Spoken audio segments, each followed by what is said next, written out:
Thank you very much, all of you, to come to this first event of the monitoring and evaluation. That it will be a set of different events that we will develop throughout the length of the Modern AKIS project. And today, this first one, the topic is the AKIS assessment and evaluation of the AKIS strategy. So today we will delve a bit more into the concepts, the meanings, and the purposes of this AKIS assessment and the AKIS strategies.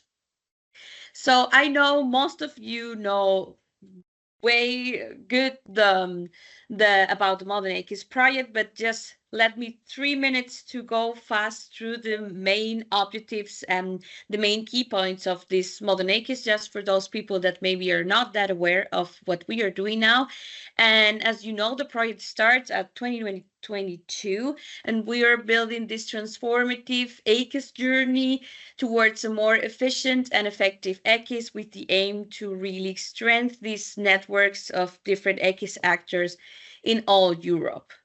So with this aim, we want to create new knowledge for policymakers and stakeholders to improve the European agriculture in the side of the AKIS connection, also support the countries in identifying the key actors and conducting the comparative analysis among them to really know what is the level of maturement, and then also promote the innovation, knowledge transfer, and capacity building through new methods, and also a series of events that we develop. So with that, the main goals we have is to establish a new European AKIS network with over 1,000 members, that I'm proud to say that we reached this goal during this week. So now we are more than 1,000 members. So maybe we have to change this goal to the double or the triple, because the end of the project will be in 2029. So I assume that we will be way more than this. And I also encouraged you, I will share the link of the network in the chat, just in case you are not yet in this network. We also created a digital platform that I assumed you all know, that is the akisconnect.eu. And please go to this platform to see the different information and materials we constantly are sharing there.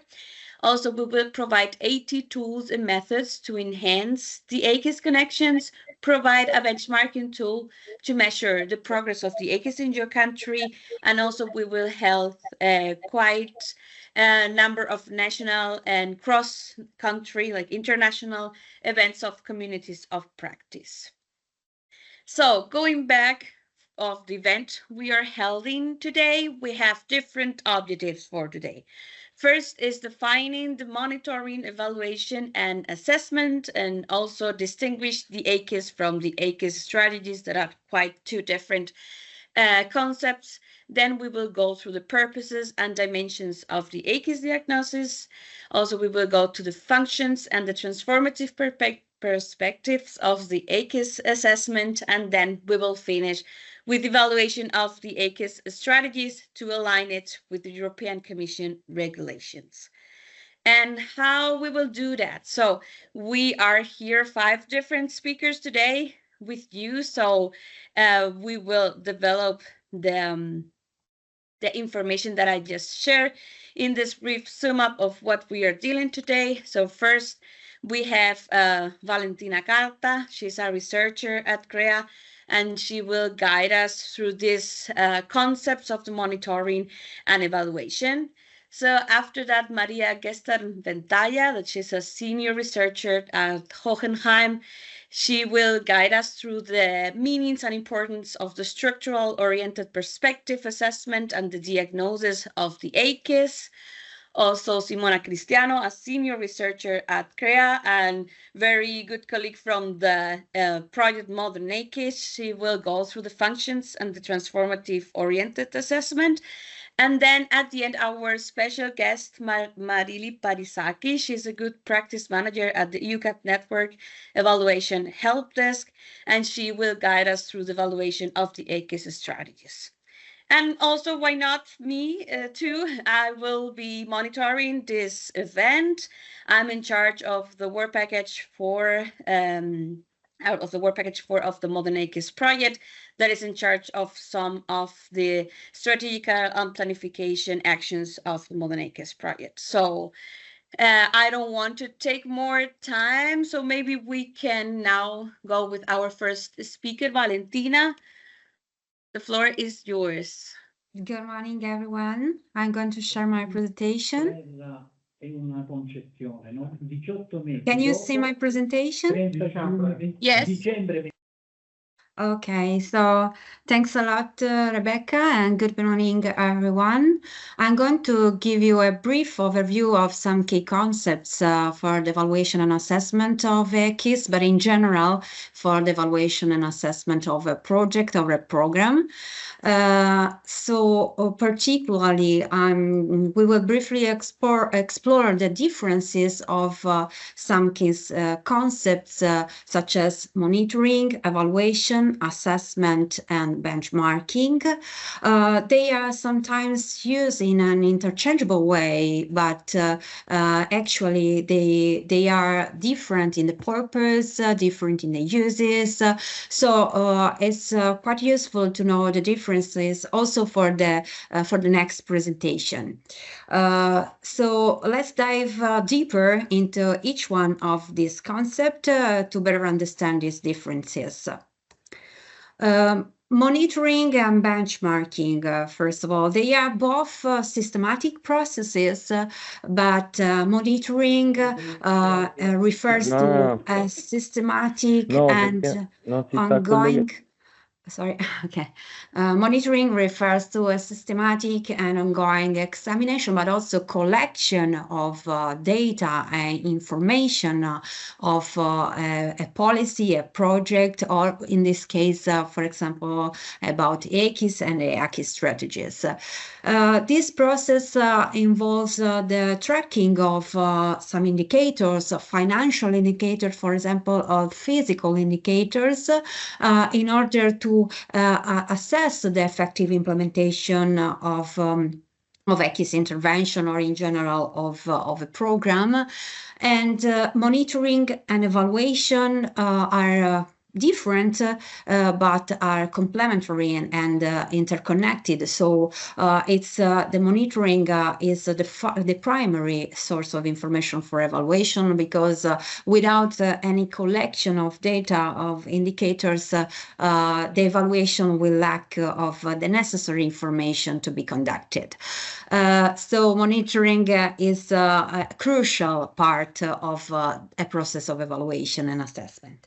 Benchmarking is also a systematic process, but it's for a continual improvement, thanks a comparison of the performance with some internal or external practices, for example, or standards that someone would like to achieve. It's a continuous process, and it's basically a comparison of the performance with some standards or target that someone defined, for example, the literature, but also internal targets. Let's go to the evaluation now. What is the definition of evaluation? It's a systematic, objective process of collecting and analyzing information, and it's important to define the extent to which a certain goal or outcomes, for example, in a program, in an intervention, are attained. It can be useful for also providing judgments about the real achievement of a program, but also giving conclusion and recommendation in order to improve the implementation of, in this case, the AKIS strategies, for example. It's based on evaluation questions. So, what would you like to know about the implementation of a certain program, and evaluation criteria that are defined before the conduction of the evaluation. And it's also very useful for well-informed decision making in order to give concrete basis to taking this decision. And it's also useful for the transparency of a program and the accountability of the expenses of a project or a program. Moreover, what about the assessment? The assessment is it can be considered a specific type of evaluation. So they sometimes consider similar, but they are different in the purposes. So the main purpose of the focus of the assessment is the performance, because it's a process of collecting, reviewing, and using data for improving the current performance to diagnose and appraise a program or a certain degree of performance related to a benchmark or a target value that is defining. So it's based on gauging the quality of the reaching a defined standard or level, and it helps also in reflecting about the program or the improvement of a program. But to just have a more precise idea of the differences about these two specific concepts, we can just see a comparison table, so to show the differences in a more detailed way. So the purpose of evaluation and assessment could be considered different because the assessment is a learning process in order to ameliorate, improve the performance of a program, a project, or a specific subject. Instead, evaluation is also a support decision-making role in this sense. Also, the orientation in the case of assessment is evidence-based because it's based on data, of course, and the evidence of the implementation of a program. But evaluation could be also considered theory-based, process-oriented, and also utilization-focused. The timing in the case of evaluation could be on spot. For example, in the case of the thematic evaluation that are conducting under the CAP strategy plan, AKIS, it can be one of these thematic evaluation, but it can also conducted ongoing, so during the implementation of the program, ex ante, in order to define the feasibility of a program or a project or a strategy, and also exposed after the conclusion of a program in order to assess the real impact of an intervention or a complete program. The assessment is conducted on spot, but for the first time, and then it can be also a systematic process in order to compare the performance during the time. The type of questions are also different because the evaluation is basically based on to what extent something it's reached, a specific goal is reached. So we try to formulate an example for the AKIS. So to what extent the interaction with the AKIS fit the purpose of enabling interactive innovation processes. In case of the assessment, instead, the questions at the base of this process could be, how do you rate the level of interaction within the AKIS? Also, the findings can be different from the assessment point of view. It's a sort of diagnosis of the program. Instead, evaluation could be also suggestive, giving conclusion, judgment, recommendations. The person in charge who conduct the evaluation in the case of is the independent evaluator. Instead, in the case of assessment, can be an expert, but also any other stakeholder interested in go more in deeper about the performance of a program, for example, and also the same person under or the organization under assessment. There are no requirements for assessment, but it's mandatory for the AKIS strategies under the responsibility of the managing authority of the CAP strategic plan. Just to conclude with an example of how, in order to better understand this brief overview of these concepts, we define this example. So the AKIS coordination body in Spain would like to know if the advisory services provided under the CAP strategy plans are effective in supporting the farmers in gaining higher margins all along the supply chain. So what can be done under the monitoring, assessment, evaluation, and benchmarking processes.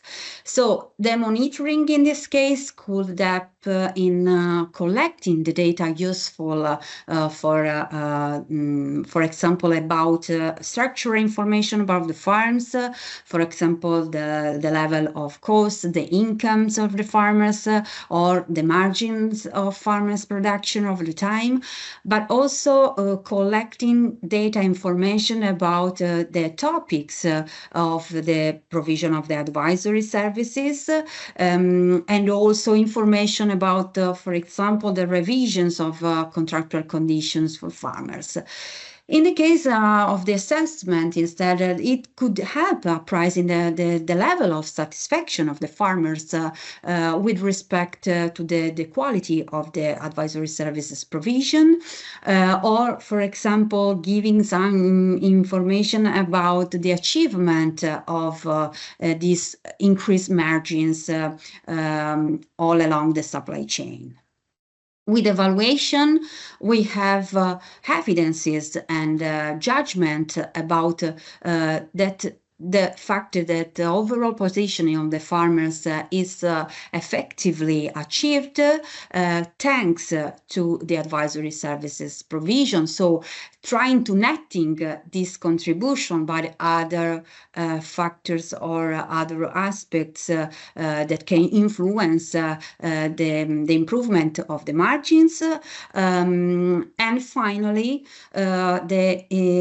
an hypothesis of the European benchmark could be done for these indicators. For example, the conduction of the need assessment on an annual basis, or the existence of memorandum of understandings with retailers and distribution, trying to compare these two indicators with a specific target that we defined at the beginning, or just trying to understand if there is an improvement internally. So I hope that even if in a very brief way, I helped you in better understanding this for concept that will be, of course, also mentioned by my colleagues in the following presentation. So thanks you for giving me the chance to explain this. Thank you, Valentina. Thank you so much, and also really, really good timing. So very, very nice. Thank you for that. So our next speaker is Maria Gessler Ventaya. Before I even go into the details, I warn you, it's a very light introduction also, and those who know the modules which had been explained, you might be familiar with what I'm trying to explain now. and those even who have conducted the AKIS country report. They even are more expert and more experienced in the diagnosis than any other person. So, but I also trust that some of you, it might be relative new. What could be new is to link actually diagnosis and evaluation. And I hope we are going to succeed with that. Anyhow, there is room for discussion afterwards. What would I like to do with my presentation to give a better, so that everyone has a better understanding of what AKIS diagnosis is, understand the importance, so including benefits or expected results, and the different steps, because it's very quickly explained, but the devil sits in the details sometimes, and the way how to undergo a diagnosis might make it a bit more complicated. Now, what is the diagnosis? A diagnosis usually is not a word or a term which we might use in research so obviously. No? The first idea comes from, from health issue, from the health side, because usually when you go to the doctor, you get a diagnosis if you feel sick. And to a certain extent, we also can use it. Yeah. So it's a health check to a certain way, and we might use this health check also for the AKIS. Yeah. So that means in the context of AKIS, we ask ourselves how well or in what condition is our AKIS? Yeah. So this is a guiding question. And if we do that, then we would like to know and describe what is the current status of an AKIS. Now, linking it to evaluation, that means if we want to evaluate something, that means we have had developed goals, targets, measures, but before doing so, we have to know about what is the state before even developing measures, before developing goals. So this is now where a diagnosis comes into the game, and we can call a diagnosis a first evaluation or an ex ante evaluation in this regard. Yeah. So at a certain moment, at the beginning of a new process or so, we want to know who are actors in an AKIS, what are their linkages, what are the subsystems and the various functions, what is the environment in which this AKIS acts or also actors act, for example, the policies, the resources which are made available, other policies, other institutions, also their influence. And of course, and here assessment comes also into the game, we would like what are strong and what are weak points, because we would like to develop measures to develop, which then at a later point, we might again look at in the frame of a midterm or end of process evaluation. Yeah. So, but we have to create the starting point. So those who like well-defined definition, so we can say an AKIS diagnosis would be the process of providing an overview of the organized actors, of structures, of institution, policy instrument, which are involved in providing and using knowledge in related to a spatial unit, and that could be at a national or a regional level, so that is to be decided, or in a particular sector. Sometimes we might shrink and focus on horticulture sector only, or on the organic sector only, or.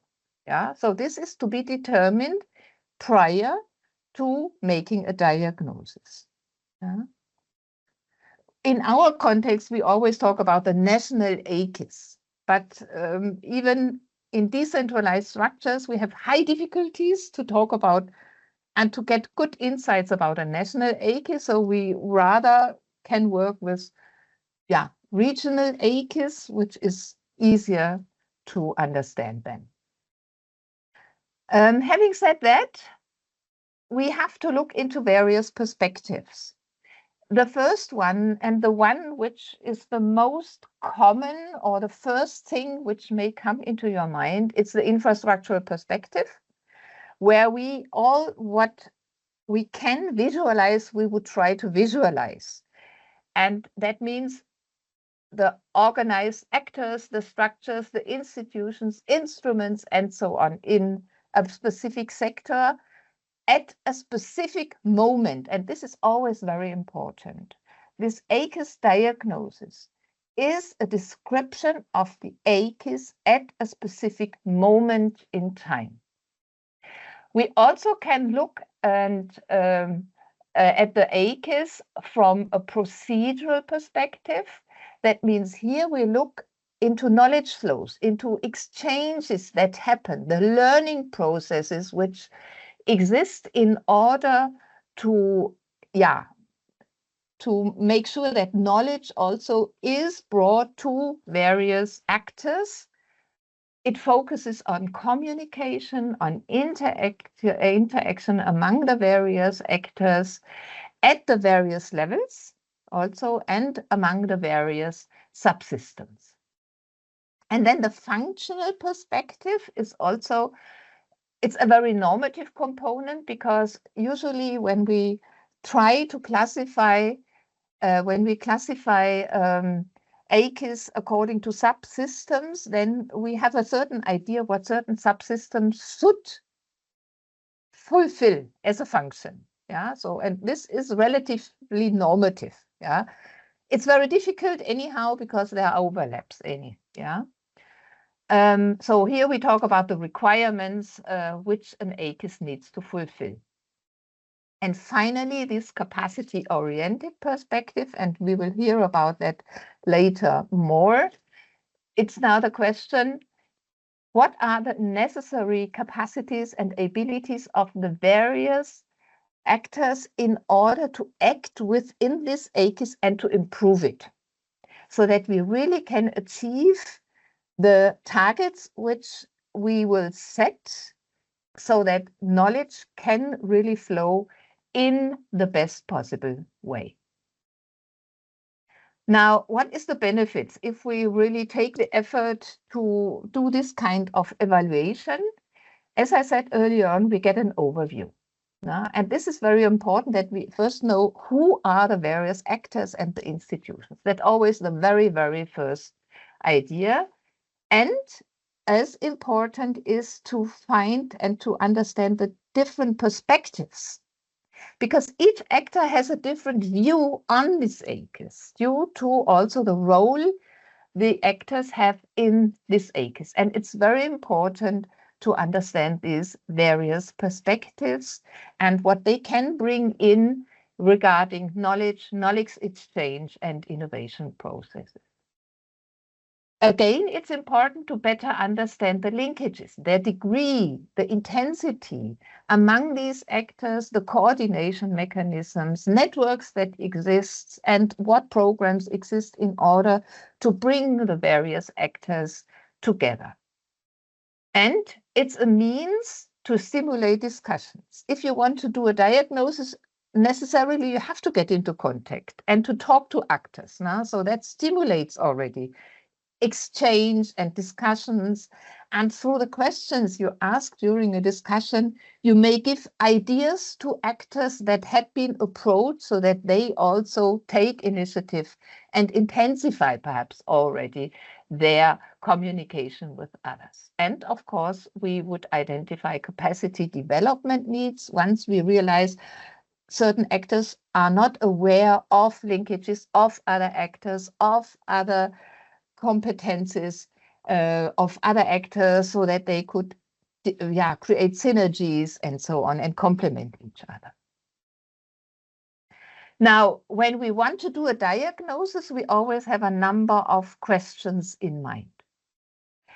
The first question is, of course, what is an AKIS diagnosis and why is it useful? We have, I hope, said it now. Again, what results can be used? It's this overview, and the most visual one is this nice map where we can see already the linkages, the various actors and the various levels and the types of actors. We usually classify them according to public, private, NGOs and pharma-based organizations, which then also give already a quick overview. But again, the first question when we want to do a diagnosis is which perspective should we take and what objectives do we have, so that we really can get a good overview. And of course, we need to know the various steps and know how to conduct. And at the end, we also should be very much aware of not only the advantages, but also of the limitations of it. Now, what results can be obtained? Usually we look into actors and then we may remark outstanding actors, strong actors. Yeah, we always are interesting, but then at the same time, we see also weak actors. We see the diversity of actors and can see how, how many actors do we have from, yeah, what type of actors are they? Are they predominantly government organizations? Are also farmer-based organizations included? What is the role, how many NGOs and so on are involved, yeah? Then the linkages, of course, strong, weak is one classification, but also are they complementary? Are they one-sided? Are they two-way communications? And so on. Then we can look into policy instruments, which also shape and form the AKIS, so part of the environment and how they are translated into programs. And of course, if we do a certain analysis, we also can understand strengths and the weaknesses, provided that the actors whom we are approaches are often open enough to talk about gaps, that they also are aware of these gaps, that links and coordination mechanisms which exist are openly discussed, that perhaps also we have sufficient empirical evidence and that also potential biases are mentioned. Yeah, so here we have to really conduct this diagnosis with an open mind, and ideally with a team of actors who have these different perspectives.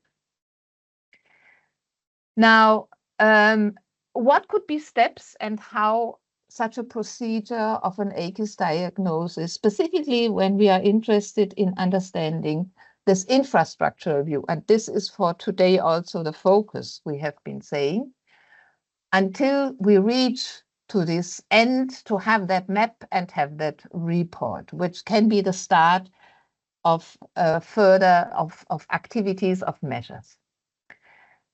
As I said earlier on, we need to decide on the objectives, on what is the setting and which perspectives do we want to take. Are we working on a national level?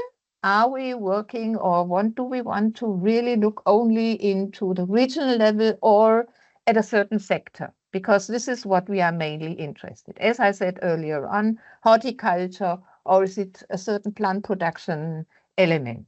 Yeah, or are we looking at a certain specific value chain? Yeah, because here we would like to improve that. So that's what we need to decide first. The second point is, in order to find the current state, that means before approaching someone, we look into what information is already available. So here we start gathering, looking left and right into bibliographies. We screen all available documents. And then already based on that, we would elaborate a first draft.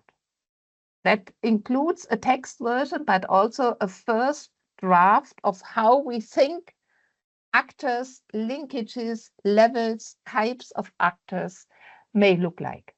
This has really proved a very good example, because if you want to approach an actor, it's always better to submit something on which you can start discussion. Yeah, and then you can together see, but this is wrong, this is at a different level, but you have omitted something. And like that, the discussion can be extremely fruitful. And this is what we then start do in the evidence. Yeah, so we conduct semi-structured interviews very often, also with key informants, and we may do, if necessary, if we lack good quality data, we also may conduct surveys with key indicators.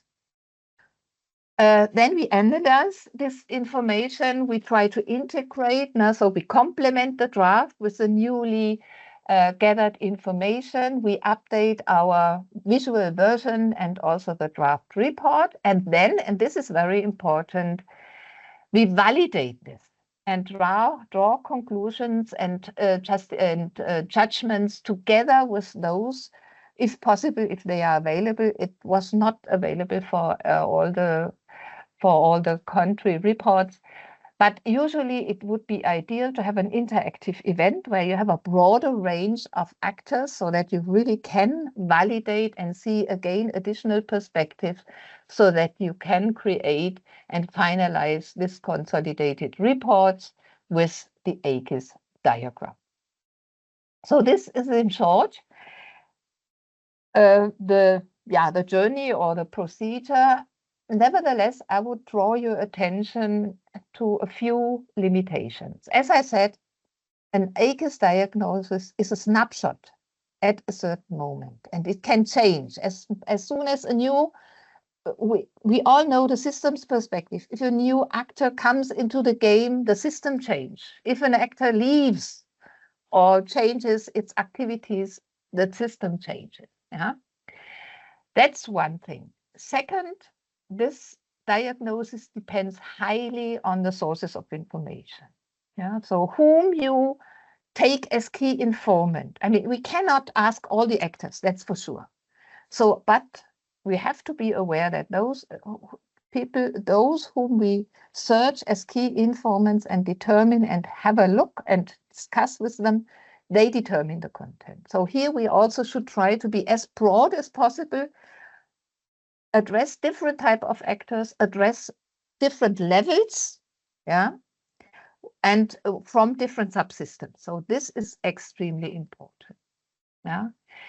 And we have to be again aware that this is even if we then try to be as broad as possible, it's always an aggregation of subjective perspectives, observations, and judgments. We have realized this when we wanted to make a comparative analysis of the various country reports. We had such a tough time to really see who is the predominant provider of certain services, because later on other actors from the same country, they were saying, no, it's not true, you have misunderstood something, but they had not been involved in the report. So again, what I try to say is it's very, very subjective, and we have to have that in mind. Still, it's a very important tool and an important way to diagnose the AKIS. And then one element thing is that we have to create transparency. I think that is also very, very important. And that's the end of my presentation. Thank you.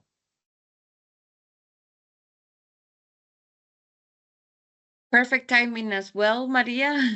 Thank you. Thank you very much for this diagnosis explanation. And also, just as I said in the chat, at the end of the event, we will hold a Q&A session for all of you that have questions for any of the speakers. So don't worry if you have any question, just note it down. And okay, now next speaker, Simona Cristiano, about the functions and transformative perspectives of the AKIS assessment. The floor is yours, Simona. Okay, good. Do you see my screen in presentation mode, right? Yes. Okay, good. So, good morning, everyone. And this presentation is about the functionalist assessment. I mean, we can call it functional or functionalist assessment, is probably a matter of translation. And the functionalist assessment, what is about? I mean, we know that also from the previous presentations, ideally the overall function of the AKIS is to pursue innovation processes through knowledge flows and interactions through among that happen between among the actors and the infrastructures. So complementary to the structural analysis, the functionalist assessment helps understanding what are the so-called system dynamics, the dynamics which are within a system, and that led to the innovation. So it provides evidence on how key processes within an AKIS happen and what is in reality achieved by these processes in terms of innovations within the system, but also the overall innovation transformative pathways, of course. These key processes are labeled in literature, let's say, functions, but there is also a reason why, because these functions make the AKIS functioning, because they in reality are the processes that are needed to and needs to be fulfilled by the AKIS to well function, to lead to innovations and transformative pathways of the AKIS. So these are processes that influence and determine the overall innovation system performance. These are the types of functions. And what is important also to understand about these functions is that they are 7. They must be fulfilled within a system in order to say, yes, this AKIS is innovative, let's say. So it's pursuing the overall purpose of the AKIS.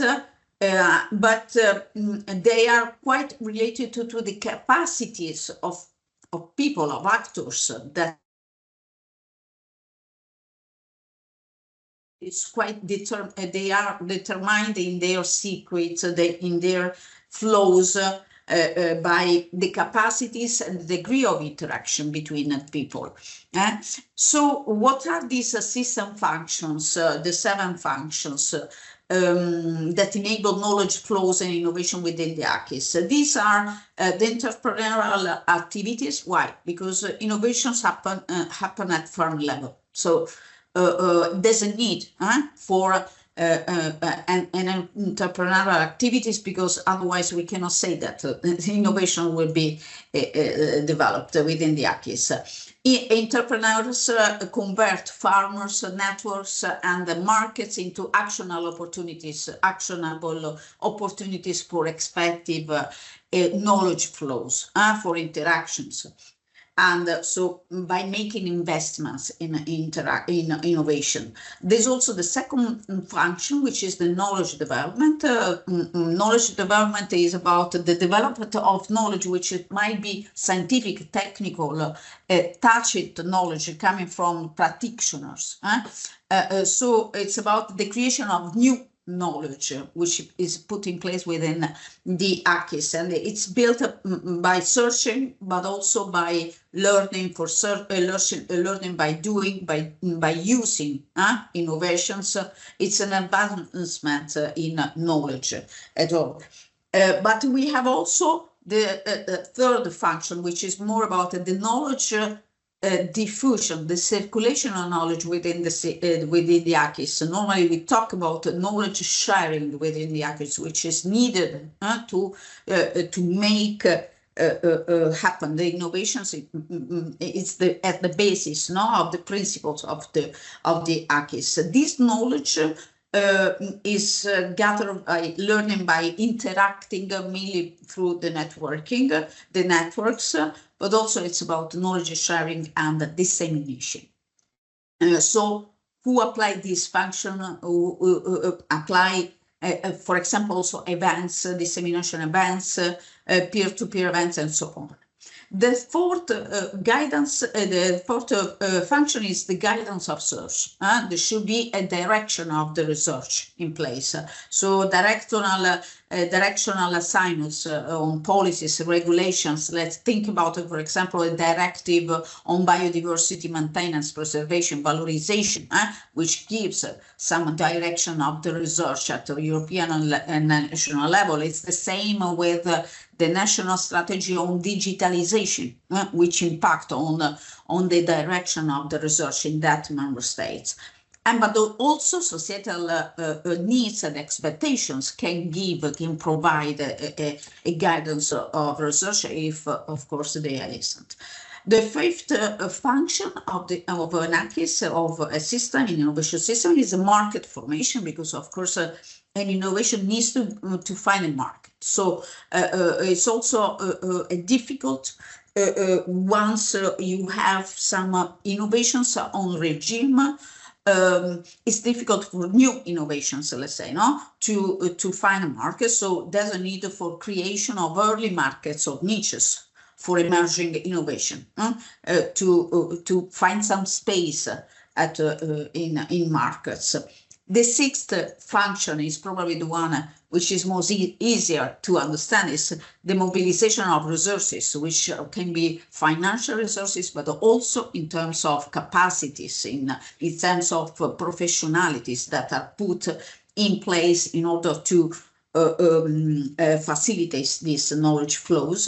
And last one is the advocacy coalition, so the creation of legitimacy, the counteract to counteract the resistance to change, building societal and political acceptance for the innovation that we want to go on regime.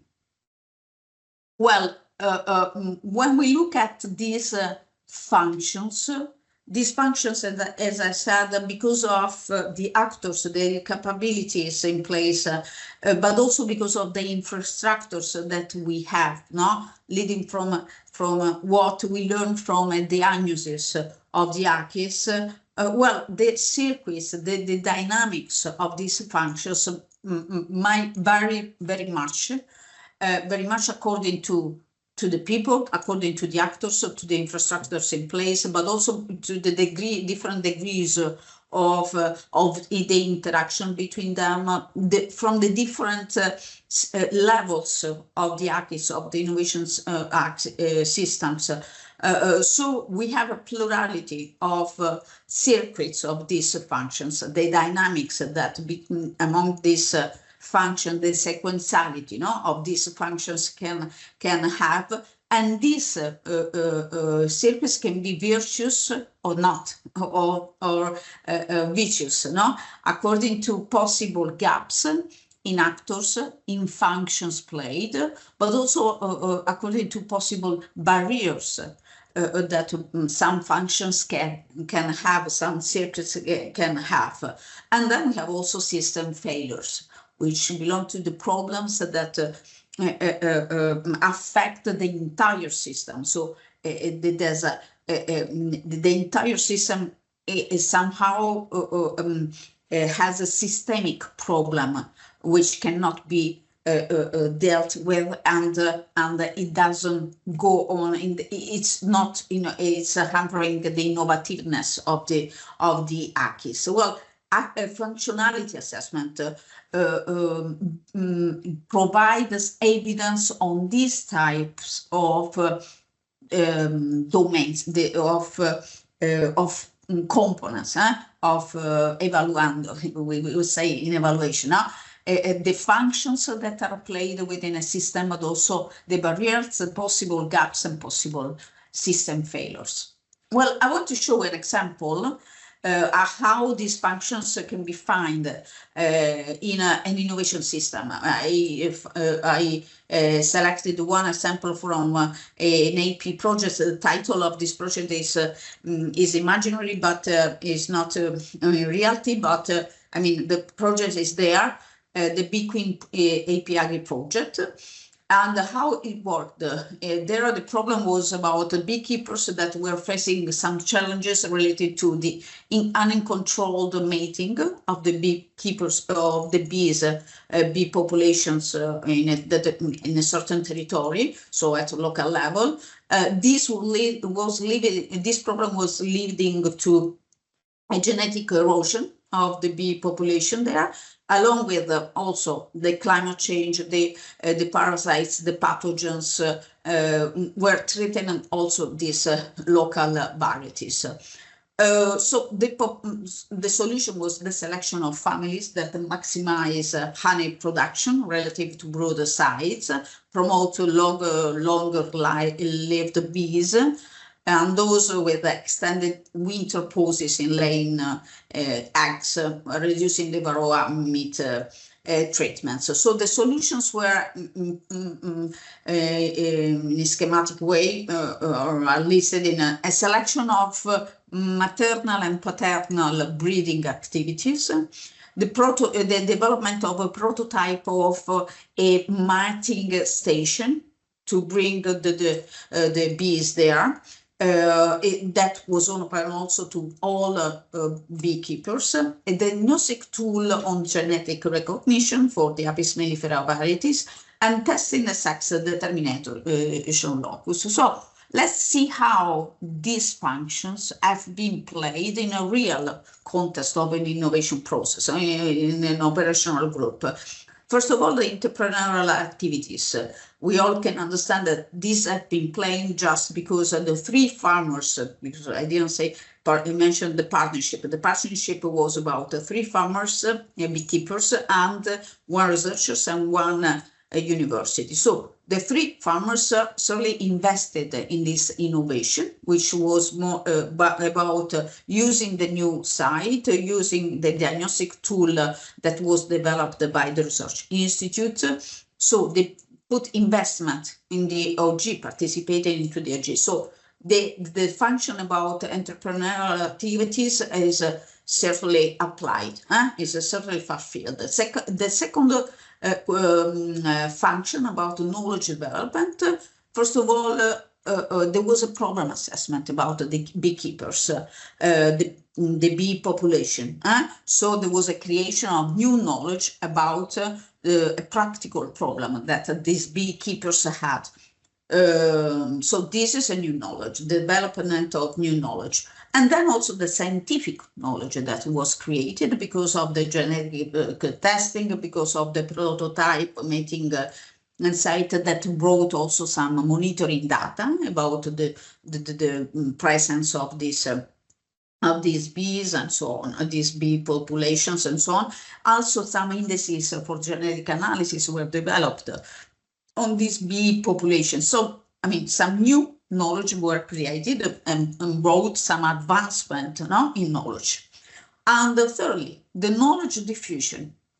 First of all, there was the mating station for the bees is open, is free. So this brings also people meeting to each other, means also including collecting data about the mating of these bee populations in that site. So sharing this data, this project website of the operational groups, some events for the presentation of the project, of the results of this project, some peer-to-peer events, cross visits were done also by the beekeepers, and also we have publications, scientific publications, and practical abstract of the project. So we might say that this function has been fulfilled again.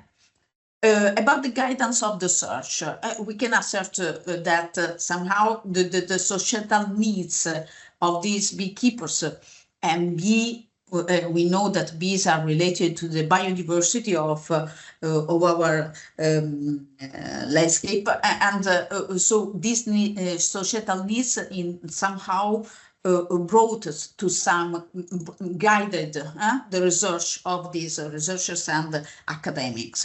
It was the same with biodiversity conservation because of the particular point, particular topic about the biodiversity and climate change mitigation. So somehow the guidance of the research have been also fulfilled in this operational group. About the market formation, certainly the honey produced by these beekeepers improved and was also linked better to the local bee population. So there was more new opportunities for marketing opportunities for the beekeepers. Then we have resource mobilization. Of course, this is an operational group, so there was a function of mobilizing financial resources that was fulfilled under the measure 16 of the RDP, and there were also some capacity, research capacities put in place. Also, the beekeepers put their own capacities there. So the mobilization of the resources was fulfilled, and then the advocacy coalition. On this point, maybe is to the most narrowed function, but we can say also that free services and biodiversity friendly practices created solely in this meeting station, created certainly some major awareness by the beekeepers also in the territory, major awareness about the biodiversity loss that they were occurring on, and also major awareness to engage in this innovation. So we can say that in these operational groups, we have a typical example in which these key processes, key functions of the AKIS have been fulfilled, all of them, all of the 6 ones.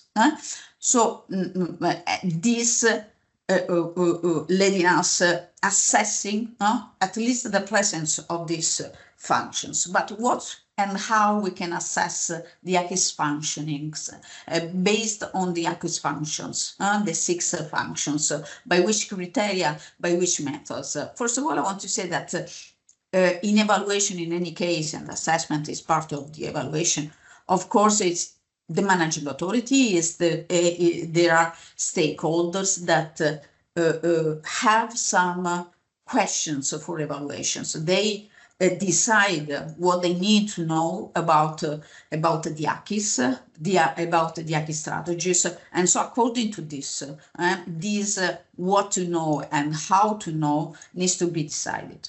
So in this slide, I just showing you some criteria, some reference point based on which we can conduct a functionalist assessment. But it's also true that everyone, the stakeholders, needs to reflect on what is needed to know about the AKIS and which are the key questions that needs to be addressed, and then deciding also criteria by which assessing the functionality of the AKIS and deciding also methods and tools for that.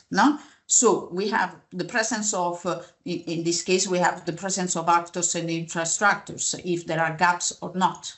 For example, so the presence of constraints, variable for each functions or system failures.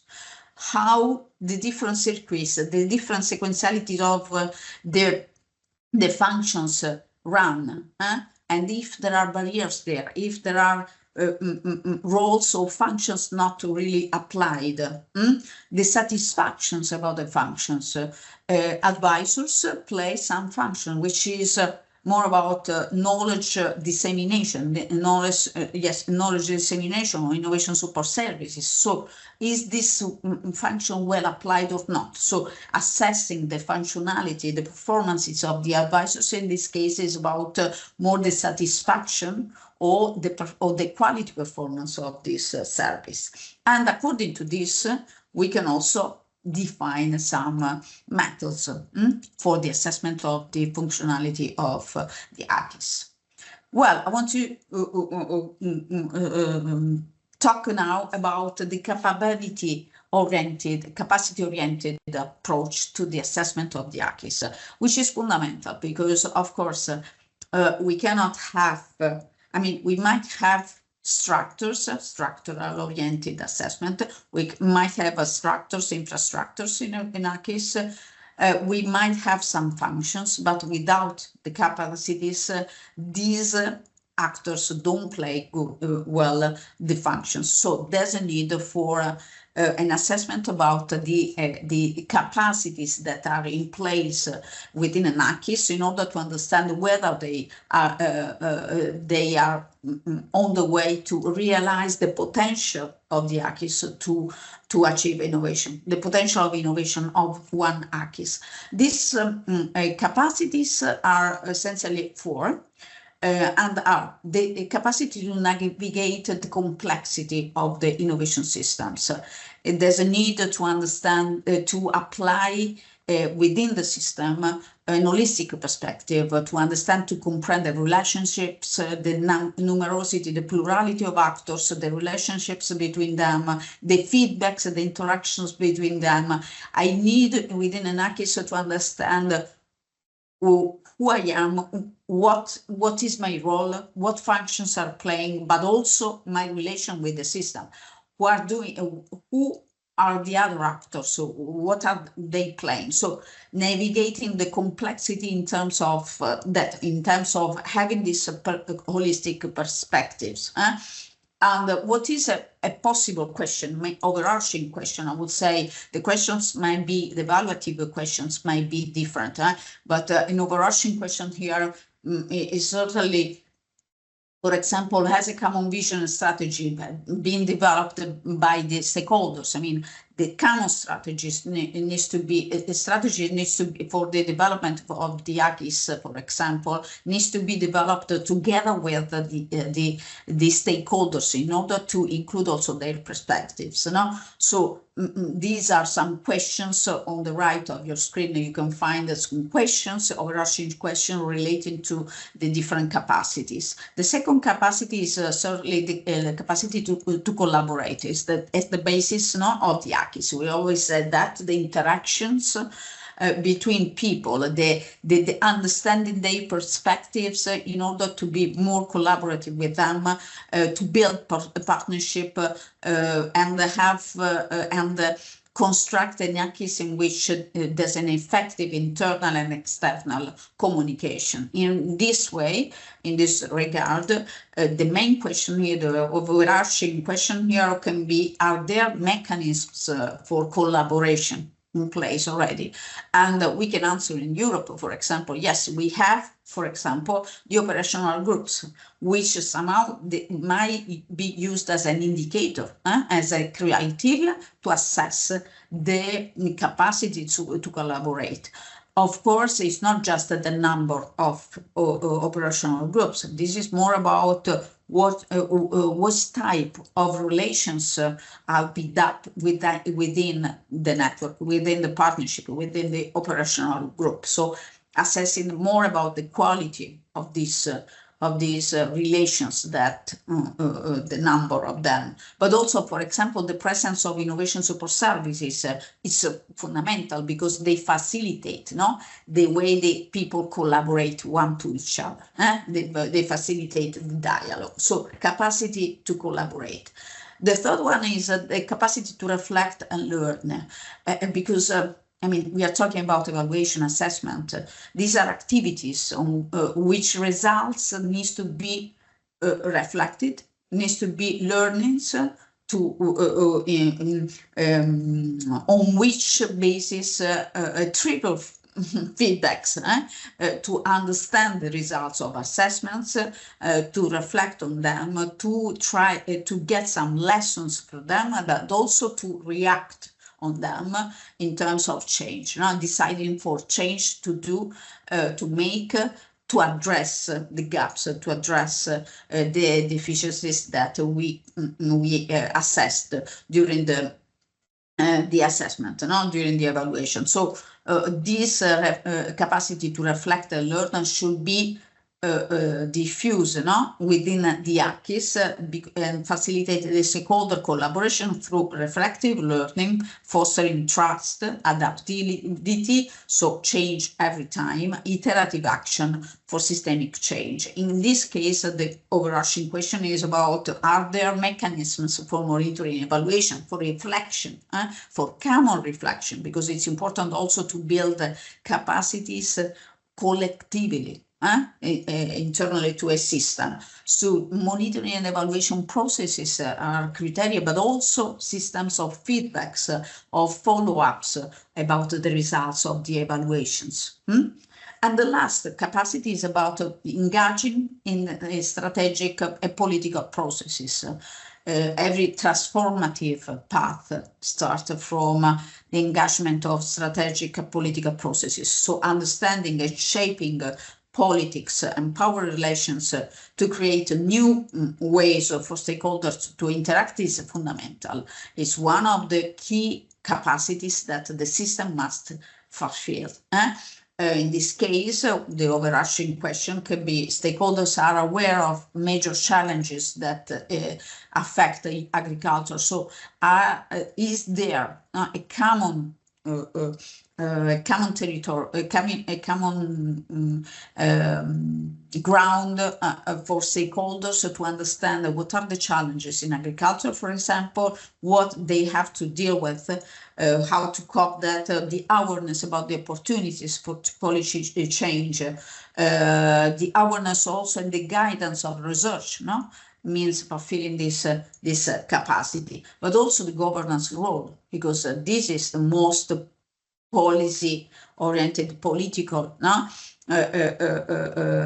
oriented function that needs to be fulfilled. So the presence and how this role is configured in terms of roles, functions, attitudes, of course, of the AKIS coordination body is fundamental to investigate.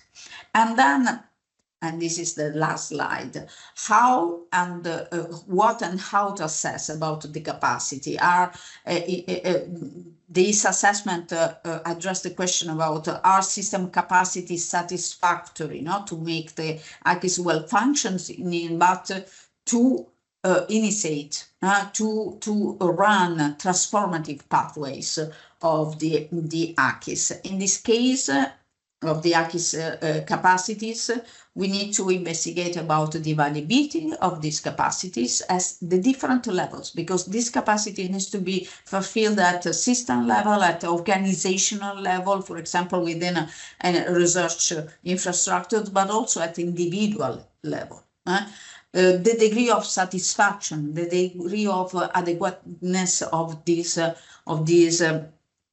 the capacities in place by the actors, but also the quality of the performance. If we look at the advisory services, for example, the innovation support services, the compliance of these capacities against the challenges that we have to, the people, actors need to cope with. And of course, on your right, you find the possible methods that can be used to address this type of, to run this type of assessment, the capacity-oriented assessment, which are relevance assessment and funding alignment, policy review and adjustment. The SWOT analysis is also one which is the most known, SWOT and needs assessment, for example, the system analysis, scenario planning. I mean, there are some methods that can be used. Of course, this are just examples, it's not exhaustive list of methods, but there are some methods that can be used in order to assess these the capacities that are in place in a certain AKIS, and how long these are adequate to run a transformative pathway. So, for my side, I finished my presentation. Thank you. Thank you. Thank you, Simona. We are quite well in the time and we planned. So now, to finalize, our last speaker is our special guest.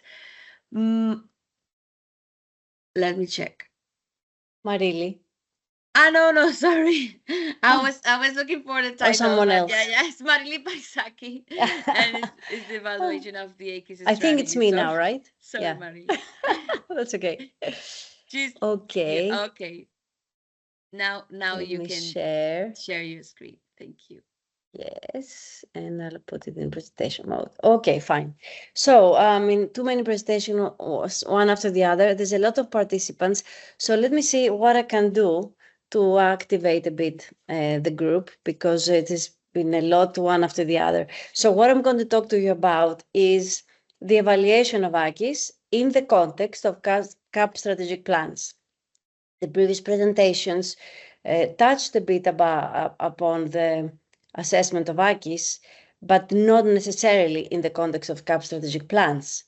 And Maria talked about the diagnosis, which is important in ex-ante stage.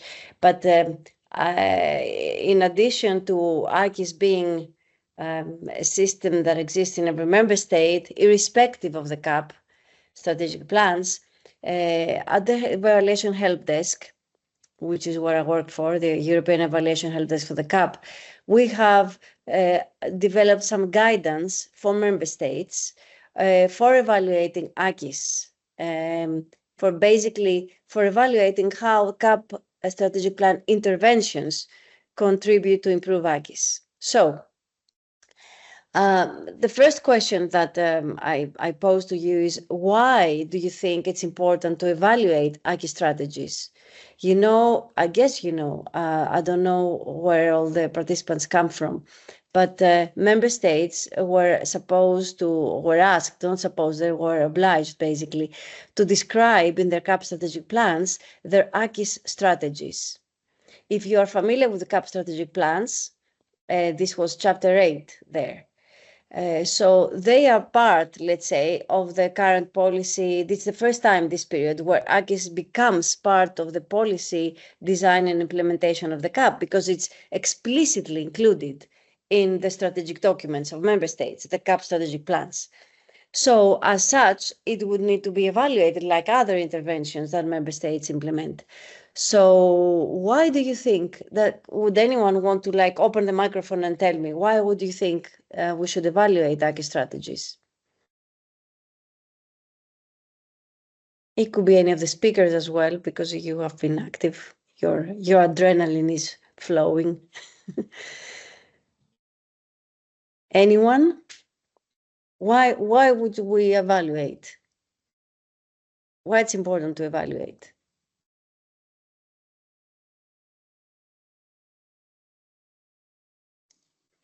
Yeah, hello. Maybe to improve. Oh, hi. Hi. Yes. To improve policies. Yes. To improve PAC for the next years. Yes. That's Italy, right? Piemonte. Okay. Yes. Yes, that's a very good point. Any other point? That's that's true to improve policy. It might be to see if we are on track, if we are really improving the strategy. Yes. Yes. Yes, these are very good points. So I'll give you some answers here. You mentioned to improve. Well, you see here on the right-hand side, improve, provide evidence for the design of future policies. So you want to improve future policies. So you obtain evidence to improve future policy. But you also improve current implementation. So you may want to get information to improve the quality of the design and implementation of the current program. So you may want to undertake modifications of the program. So you want information on how you should modify it. And you want to demonstrate progress. You also mentioned this, towards the policy objectives.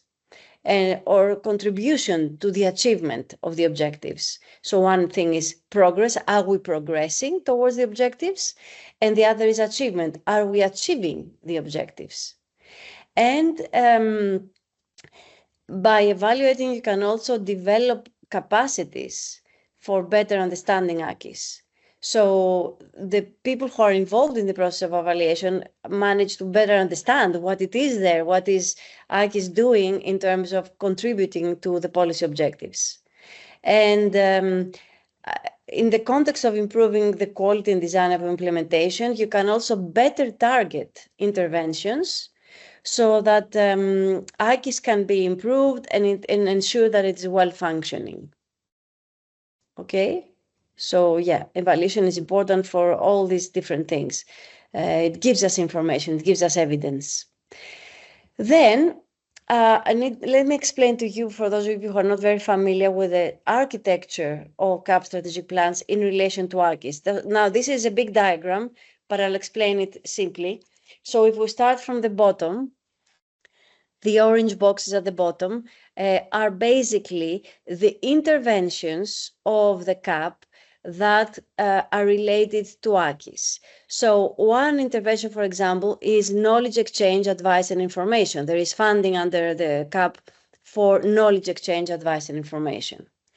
Another type of intervention is cooperation. There are different types of cooperation interventions there, but one of them is preparing and implementing EIP operational group projects. Another one is leader. I'm just mentioning so that you see that we talk about types of interventions. So cooperation is a broad an umbrella. Let's say under it, you have leader, you have other types of cooperation, and you have EIP operational group projects. Then we have farm advisory services. So there is support for the organization of farm advisory services. And then there is specific support for EIP Agri, which is what supports the design of EIP and operational groups and the interactive innovation model.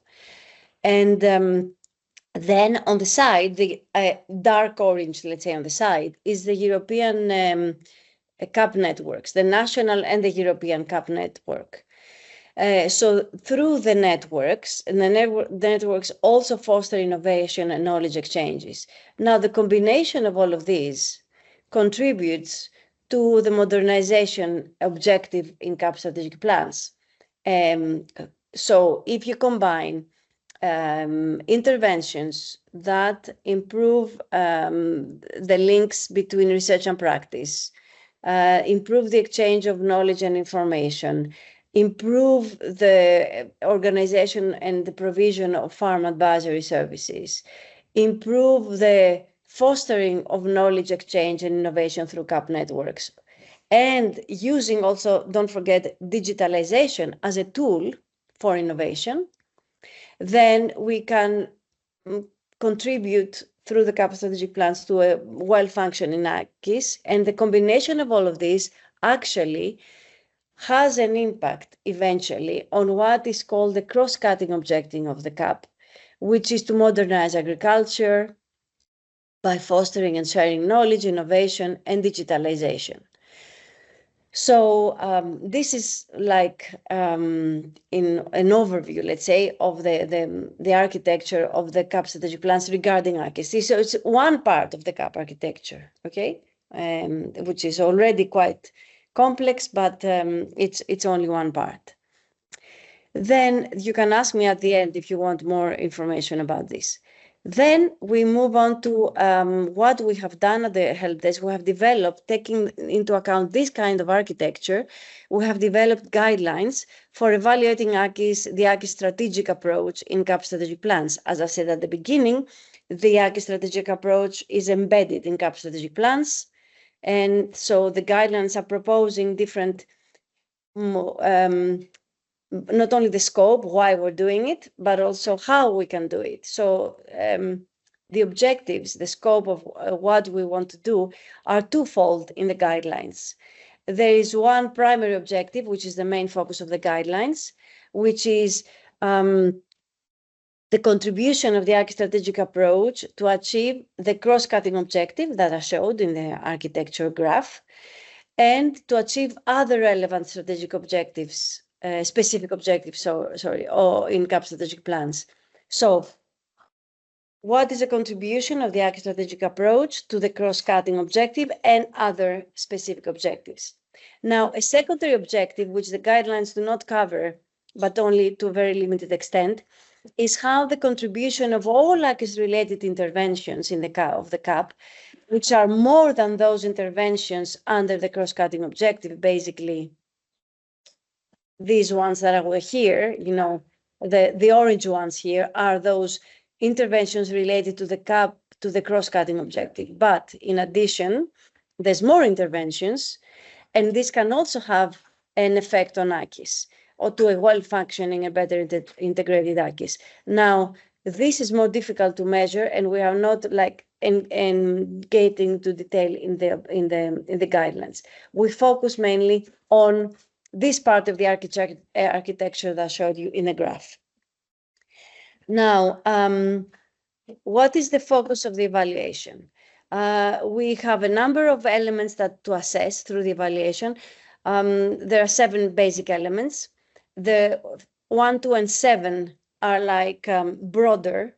So the design elements of the AKIS strategic approach are more related, for example, to the inputs. I mean, the budget that is assigned to the interventions related to AKIS, and how is this, to assess whether this allocation is effective, efficient, and so on.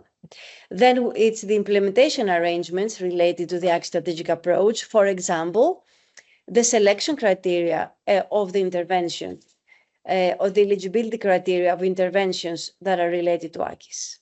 And the 7th one about complementarities is about the complementarities between the CAP supported interventions and other interventions outside CAP strategic plans. This is also something to take into account. And then the elements 3, 4, 5, and 6 are more specifically linked to the AKIS interventions. So one is knowledge flows and strengthening links between research and practice. So we assess this in particular. Then we assess the strengthening of farm advice and their interconnection with AKIS. We assess innovations and innovation support services. And the final element is digitalization, but mainly as a tool, as in terms of making it effective use of ICT to improve knowledge sharing. Okay? And I would like to give you some examples of how we do it. How do we evaluate? So again, I would like to ask you, like, based on this, okay, these are elements that we are looking at, like topics, let's say, topics of evaluation that are related to the CAP. So if you're thinking about what do I want to know, can you give me an example of what would you like to know, like looking at this? What do you want to know?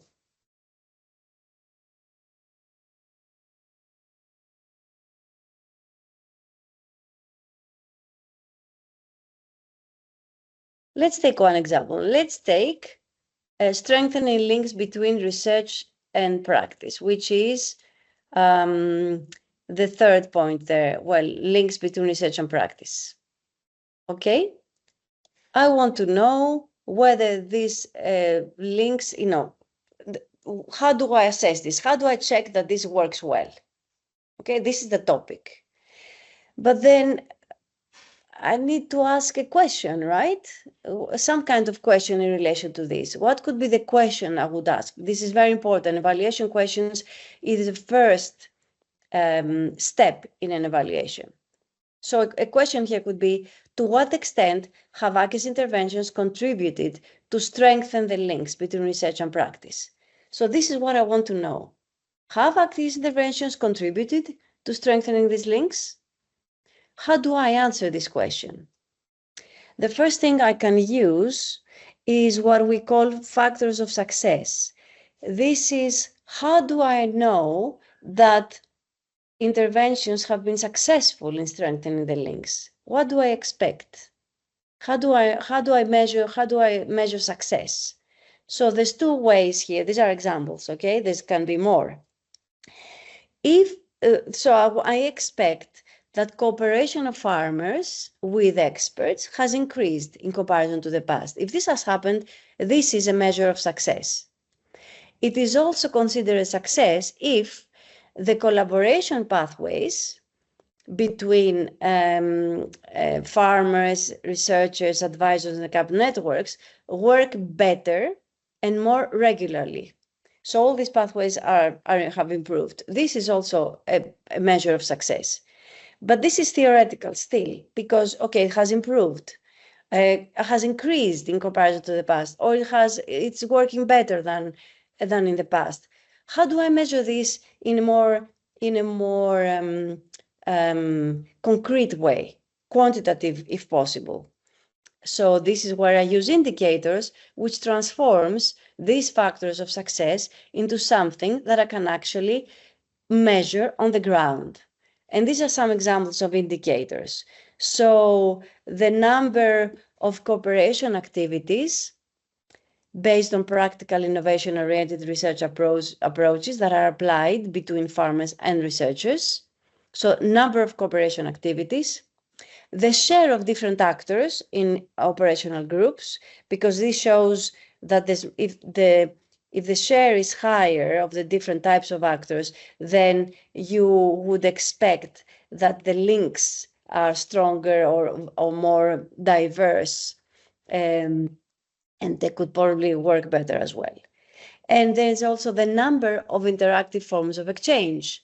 For example, we would look at counting demonstration farms, cross-border activities, thematic knowledge hubs, cooperation activities to prepare demonstration events, knowledge exchange events, innovation projects. These are all examples of things one could actually measure. You could do this through surveys, interviews with the stakeholders of CAP strategic plans, and therefore reach some kind of measurement. If you cannot come up with a number, you can also come up with ranges or use Likert scales. That means that in a scale from 1 to 5, to what extent do you think that interactive forms of exchange have increased? So these are other ways to get around the lack of numbers, so you can use in surveys this kind of scales. Okay, so that's how you transform your evaluation question into a way to measure the success in achieving what you want to achieve, and the indicator as a way to transform the success factor into something concrete that you can measure. And I have one more example, which is in relation to, just a second, because I don't see I need to minimize a window here. Sorry, I'm trying to move. I can't. Anyway. You want me to share it for you? No, it's okay. It's okay. I'm trying to move because the participants whatever banner is blocking the screen, but that's okay. So another example is the wider use of knowledge exchange models and tools.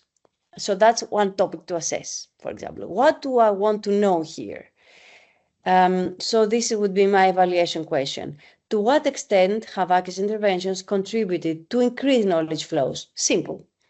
Okay, we have these different types of AKIS interventions, and has their combination contributed to increased knowledge flows? Now, how do I know this? How do I measure success here? Well, if the use of knowledge exchange models and platforms has increased, this would be a measure of success.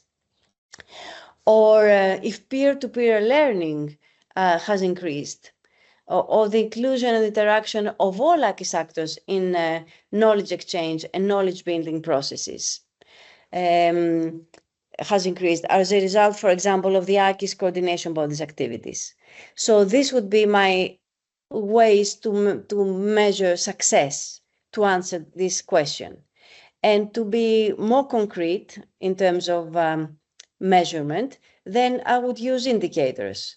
So here, I would look at the number of interactive forms of exchange events, at the number of actors involved in these events, the number of AKIS actors involved in learning activities, or at the number of coordination bodies activities that support knowledge exchange.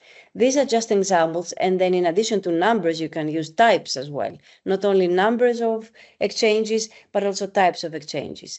And this information, if this data is not available in terms of numbers, you can collect it through surveys, through interviews, and again, you can substitute numbers for scales or for ranges.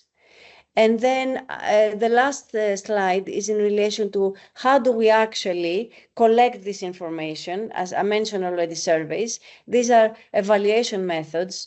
I'm not going to describe them. Some of them are more need a lot of elaboration, but there's basically 4 different types of categories. One category is those so-called methods that reconstruct the theory of change. So it's the links between inputs, outputs, and the expected impacts, and you look at this flow and analyze it, but I'm not going to go into detail into this. Then there are methods based on the actor network theory, One of the most known ones is possibly social network analysis. Then you look at there are methods related to systems analysis methods. And then there are some methods that are used in different types of evaluations. We call them transversal methods. And that's where surveys come in, which I was mentioning. You can do surveys, interviews, case studies, focus groups. These are more qualitative type methods. I mean, they're all generally qualitative, but the last ones are more widely used, more known, easier possibly to implement. So it's a pick and choose depending on your experience, on the capacities you have in-house or the knowledge of your evaluators if you want to evaluate.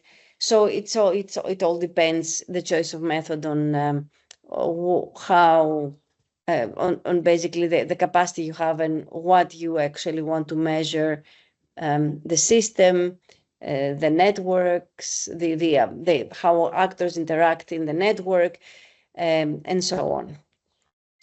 So this is like a very broad, it's really, the guidelines are quite extensive. So I would invite you to get in touch if you want and have a look. And then you can write to us for clarifications or for questions and so on. Thank you. Thank you, Marily. So now we are finished in our speeches and our presentations. So now it's time for you, for all the attendees, if you have any question for any of the speakers, don't hesitate to share your thoughts now live. So I encourage you to turn on your mics and let's ask any doubt you might have regarding the AKIS assessment and evaluation.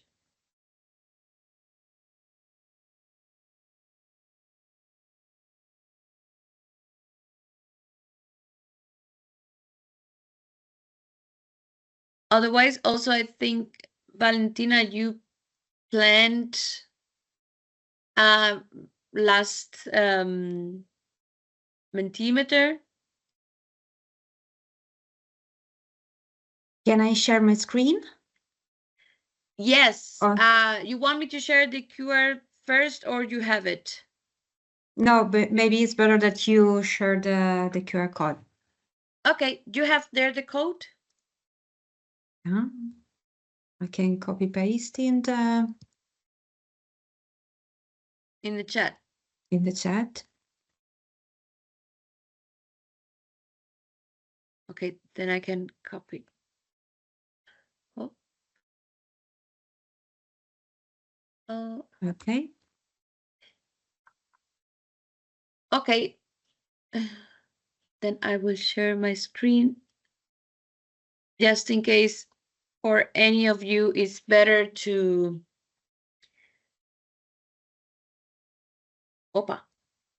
see them, to take it from your phone. I cannot see the code in your link, Valentina, but if any of you prefer to go through the PC, then it's better to go through the link that Valentina just shared. I also added the code in the chat, so. Okay, then so, just a second. Yeah. So people are already starting answering the question. So the first question was, have the AKIS coordination body any role or function in an evaluation of the AKIS strategies? Just to better understand if in your countries, the AKIS coordination bodies are implementing some of these functions related to the evaluation and assessment of the AKIS strategies. So, for example, there is a quite good number in the definition of the evaluation questions and also in collection of the data. And now also in the definition of monitoring and evaluation procedures. Only one at the moment has no roles, not any role in the evaluation at the moment, but maybe in the near future, or maybe after this webinar, we have created a sensibilization also in the importance of the AKIS coordination bodies in taking part of this process. Okay, only 14 participants have answered at the moment. But it's quite important that the AKIS coordination bodies are contributing in the definition of the evaluation questions. So it's a co-creation of the questions in the process. So it's quite interesting this result.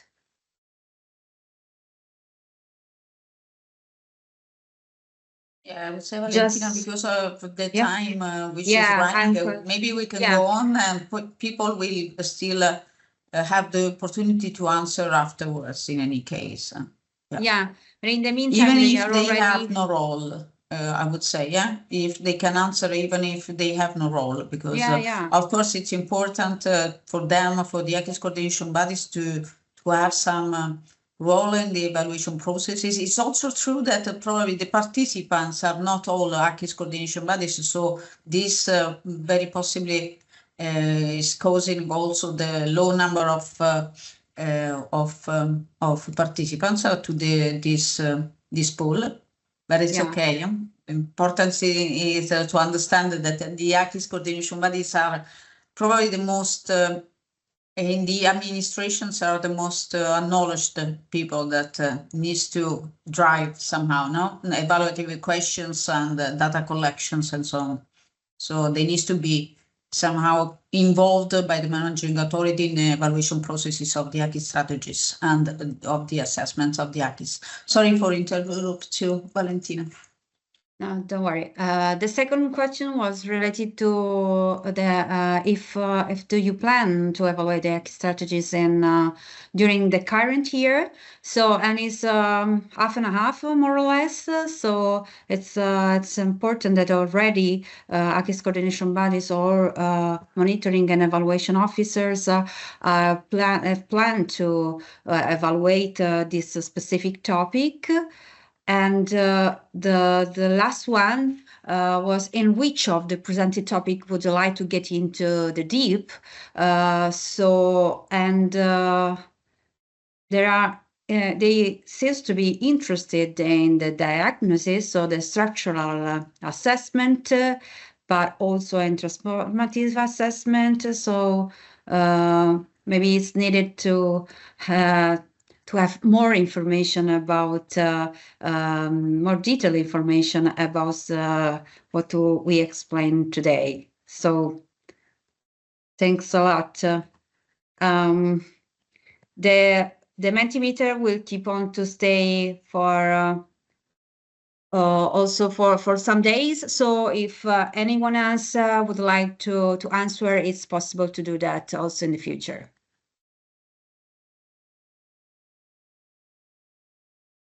Okay, thank you, Valentina. We have a question from Matesh. Matesh, please go ahead. Hi to everyone. Thank you very much for these presentations and explanations. I have a question. We are very interested in Slovenia to make a diagnosis of Slovenian AKIS.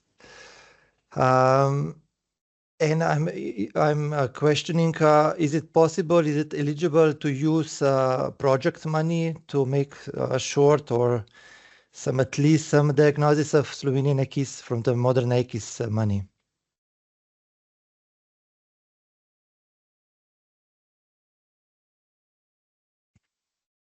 May I step in here, Rebecca? Yeah. Before starting a new AKIS diagnosis, have you read the existing one? Yes, we have in the strategic plan, we have this analysis and SWOT analysis of the AKIS, but we would be very interested in to be more detailed, especially what are the real now cooperation between research, public institution, public services in Slovenia and farmers, because we would like to increase this part. We would like, as a coordination body, would like to encourage, to strengthen these cooperations, but we'd really like to see where are the real gaps. And I think also this would be a good help also for the evaluation inside the cooperation plan, for now midterm evaluation of the AKIS, and this kind of research would be also helpful for them, because I don't know how much of time would be there.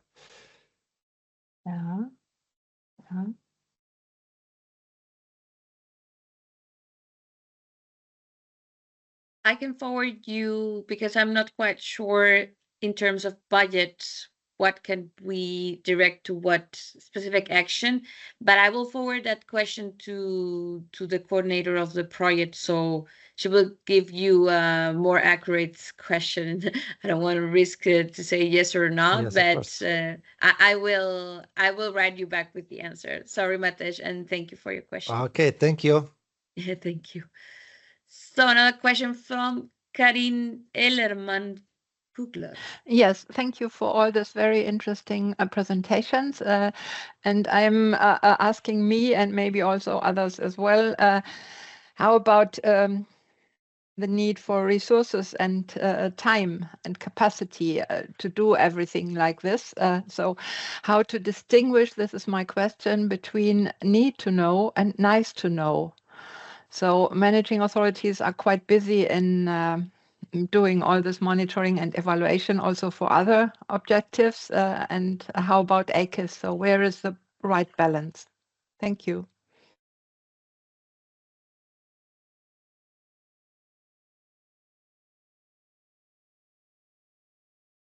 Can I quickly answer here about evaluating AKIS? You know that in the current, under the current regulatory framework, AKIS is one of the topics that member states have to evaluate. There is an article in the implementing regulation, I forgot the number, but it doesn't matter, it's a short regulation, you can find it, where it specifies 4 topics member states have to evaluate specifically. One is leader value added, the other is CAP networks, it's the environment and climate architecture, and there is AKIS. So AKIS is one of the topics member states, some member states actually evaluate AKIS in the context of the evaluation of the cross-cutting objective. So they incorporate it there. And some other member states are planning to carry out separate evaluations of AKIS. So that's so if you want, what is minimum requirements, what member states have to do, they have to evaluate AKIS as a topic. Now, the questions that evaluation questions and indicators that you use for it, you have a minimum number. There's a small number in the regulation of indicators that have to be used, and then member states can only focus on these indicators, or they can complement them with other indicators, which is what we propose basically, because the existing ones are not really sufficient to be able to reach meaningful conclusions. But it's up to the member states, really.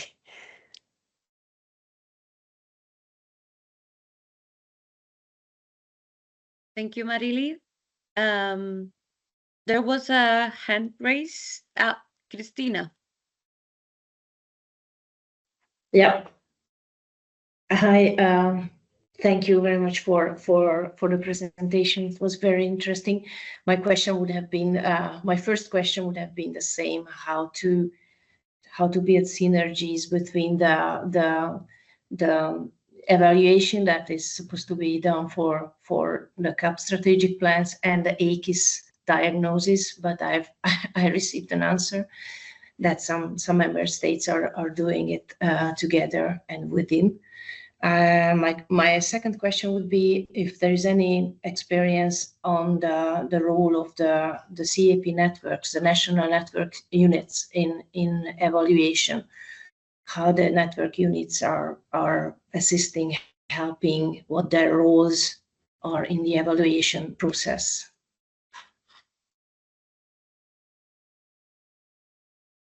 Again, maybe I can jump in here. Networks are not formally like expected. It's not like they're not required to necessarily, be involved in conducting evaluations, but they are important actors in providing information, especially in relation to topics such as AKIS, but where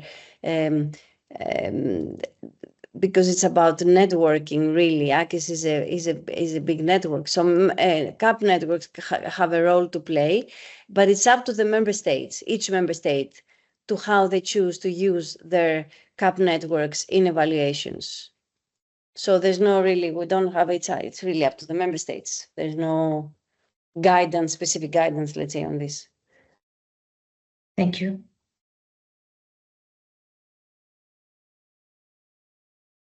Thank you very much. Any other question pending? I think not in the chat, not in the PNR. So last chance for the attendees to share their doubts in case they have.